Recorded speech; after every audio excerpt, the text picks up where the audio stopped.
All right, Anna, I want to bring you back in to talk about this apology issued by the Ferguson police chief. Before we get to the video, how did this come about?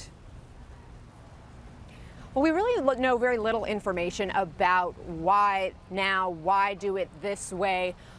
But we were told that the police chief wanted to give this heartfelt apology, and he wanted to be able to say it in a complete way. And we're going to ask him more specifically about kind of the background behind doing it this way when we sit down with him for an interview in just a couple of hours. But let's listen to his apology.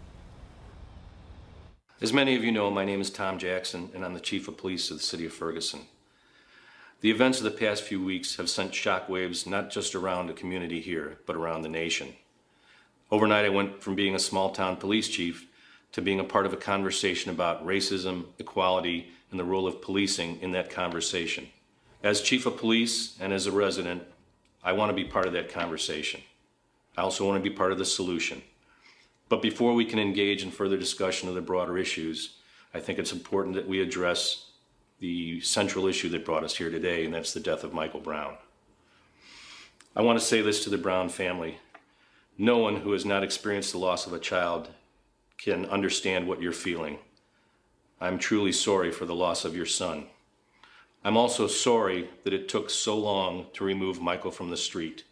The time that it took involved very important work on the part of investigators who are trying to collect evidence and gain a true picture of what happened that day.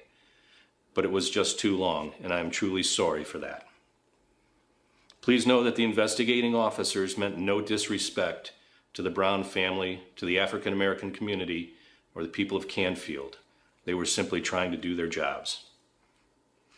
There were many people who were upset about what happened in Ferguson and came here to protest peacefully. Unfortunately, there were others who had a different agenda. I do want to say to any peaceful protester who did not feel that I did enough to protect their constitutional right to protest, I am sorry for that. The right of the people to peacefully assemble is what the police are here to protect. If anyone who was peacefully exercising that right is upset and angry, I feel responsible, and I'm sorry.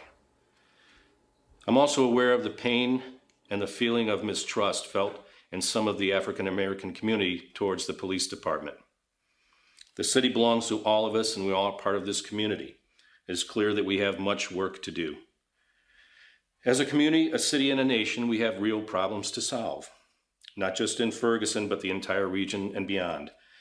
For any mistakes I have made, I take full responsibility. It's an honor to serve the city of Ferguson and the people who live there.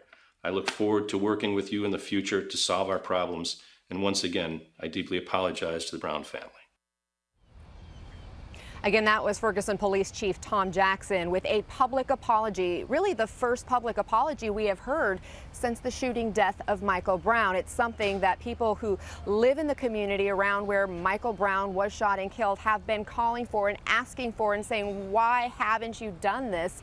And that would be a first small step in maybe healing this whole situation. And so it's interesting that it is coming now, 6 weeks later, and in this form. I can also tell you, though, that we are hearing and learning that there will be some kind of a public apology tour of sorts where he is planning to go out directly and talk with the folks who feel so much pain and hurt and anger towards him and his department, and really wanting justice in the death of Michael Brown. And in their view, that justice would be the indictment of Officer Darren Wilson.